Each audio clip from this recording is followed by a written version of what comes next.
Well, Easter and my job. Last year. Do you know what, when I got here, I did not expect to be having to do some of the things that I've been doing. Like, I've had to find some real work.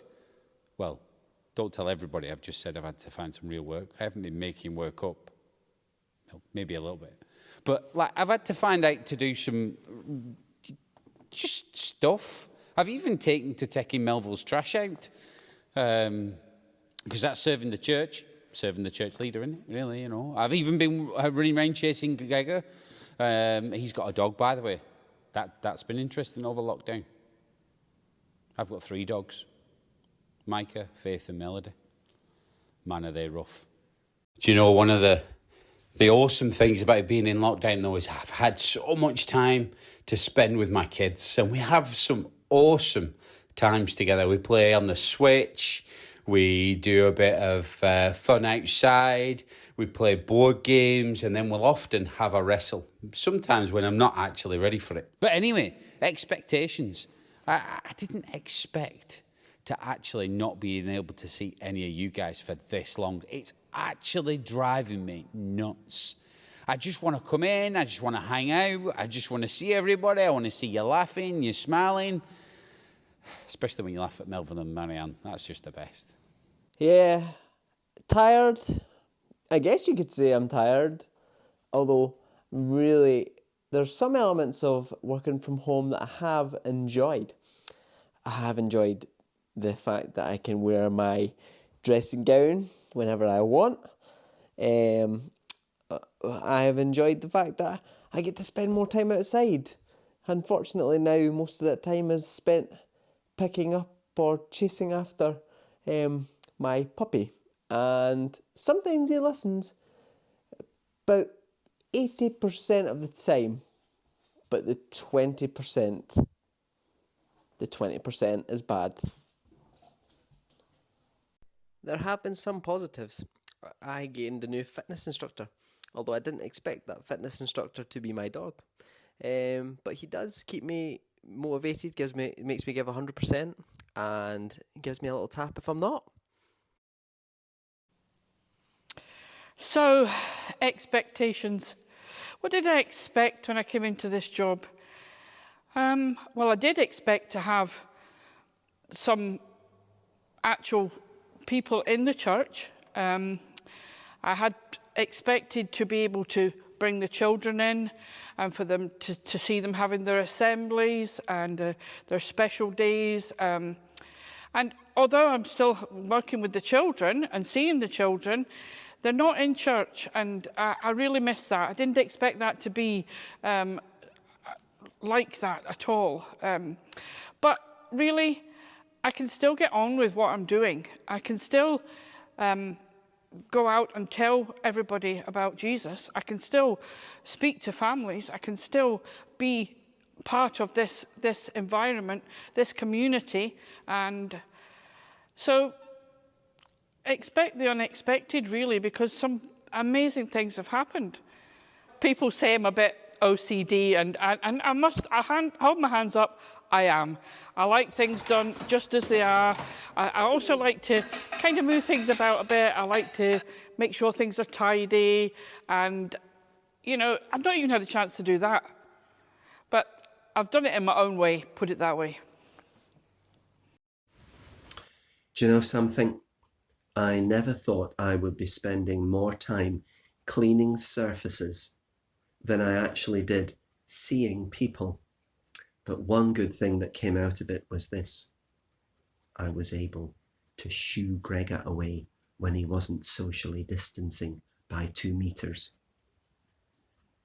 While we were all locked up in our houses during the lockdown, with the rest of the country, I was able to keep busy doing Joe Wicks, and that certainly helped with keeping the place clean. So here I am in Larbert East Church in the big cheese chair, right in the middle. Sat in this chair for over 25 years. Of course, when I came here, I'd already been doing the job for about 12 years in my previous church. But I just did not think that this Easter when I should have been welcoming all the children to the church, that I would be sitting here on my own with an empty church, looking at a camera, because that's the only way I can speak to you. What a funny Easter. And of course, when you look at the empty church, you'll see numbers on the seats, because when we are allowed to have people back in, it's only 50, and they've got to sit 2 meters apart. C'est la vie. And of course, another thing that I never thought I would have to do is all these online Zoom meetings, just about every night of the week. And of course, there's lots of people who start to speak, but they haven't unmuted themselves, and you can't hear a word they're saying. So, Melville, based on Gavin's enthralling report about the schools workers, what are your thoughts on that? You're muted, Melville. Melville. Melville, you've still got mute on. Can't hear you. Can't hear No you. sound. No sound. Press the little button in the bottom left-hand corner. Yeah. Not the video one. No, don't click that one. Click the one that says mute or unmute. Oops. Well, we all have expectations, don't we? Just like Melville, just like Marianne, just like Gregor and myself. You've even got expectations for how this week's going to turn out for you, or even how today's going to turn out. You probably have an expectation for what you're going to eat for your lunch, what you're going to do in class next, what you're going to do after school and the weekend, and then for the 2 weeks holiday that you're about to enjoy. We all have expectations of how things are going to turn out. Sometimes they're absolutely spot on, but other times they can be either great for us or beyond the expectations that we gave them. And it was the same for the Easter story. You see, the people had an expectation for who Jesus was and what he was going to do. But Jesus had one that was way beyond anything that they could even come up with in their imaginations.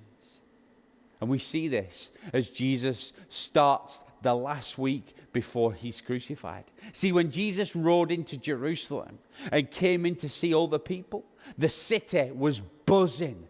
There was 2.7 million people that had traveled from across the globe to come to Jerusalem for a festival. And when they had seen and heard what Jesus had done, they were expecting Jesus to come and do the exact same things for them there. They even expected him to take on the position of king of all of their nation. So when he rides in on his donkey, they start shouting things like, Hosanna, Hosanna, the blessed be the man that comes in the name of the Lord. Blessed be the King of Israel. Because they expect a ruler that's going to solve all the problems that they can see around them. They expect him to get rid of the Romans and the religious leaders. They expect him to get rid of all the sickness, disease, and poverty. They've got all this in their minds because all they see Jesus doing is fixing out everything that's outside of them. But Jesus didn't come like that. See, when Jesus rode into Jerusalem, he didn't ride in on a white horse, but a donkey. He didn't come wearing the kingly clothes like purple and red with a crown. No, he came in a humble servant's cloak. You see, that the reason for this is because Jesus didn't come to fix the problems outside of people, but the ones inside of people. Well, the people weren't the only ones with expectations that didn't match up, but his disciples were too. So Jesus has a meal with his disciples, and they kind of think it's going to be this celebratory meal, one where they are going to be excited about what comes next. But Jesus knows that this is a last meal, and he needs to show his disciples what they're actually going to do next. So they go in, they have this meal together. In fact, even one of the guys that's going to betray Jesus and sell him out is there, Judas. And Jesus goes beyond their expectations at this meal. Removes his robe, puts a towel around his waist, gets down on his hands and feet, and begins to wash the disciples' feet. This is a disgusting thing. This is something I wouldn't expect Jesus to do for me, because their feet, they walked around in sandals. So their feet would have been minging from all the dust but also all the muck that would be on the floor, because people didn't have flushing toilet systems back then. Everything went out on the main road, including what came out of the back of the camels. And Jesus is on his hands and knees washing this off their feet, which is not what they expected. In fact, Peter says, Lord, you can't do this for me. You're my master. And Jesus says, no, I need to do this, because this is what you're going to do for people when I go. See, the disciples didn't expect Jesus to be going anywhere, but he was. See, because what happens next is that as they finish their meal and they go for a walk together, Jesus is arrested. Peter tries to defend Jesus, thinking that this is out of order and that they shouldn't be doing this, because he didn't expect the people to do this, but Jesus knew and expected this to happen.